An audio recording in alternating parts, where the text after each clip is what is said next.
Train ஃபுட்டுக்கு நாங்கள் இப்போ புளிக்குழம்பு சாப்பாடு பேக் பண்ண போகிறோம்.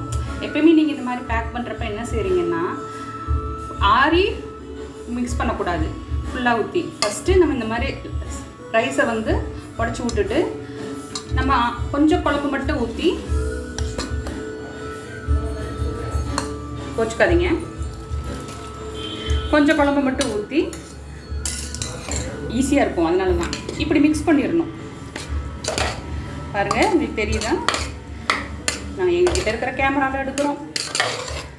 எங்களுக்கு கொஞ்சம் ஹெல்ப் பண்ணுங்கள், சப்ஸ்கிரைப் பண்ணுங்கள், லைக் பண்ணுங்கள், ஷேர் பண்ணுங்கள்.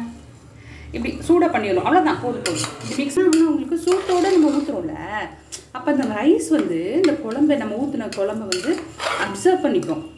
உங்களுக்கு இப்போயே தெரியும், குழம்பு அப்சர்வ் பண்ணிச்சு, ஹீட்டுக்கு அந்த குழம்பை அப்சர்வ் பண்ணோடனே நம்ம என்ன பண்ணி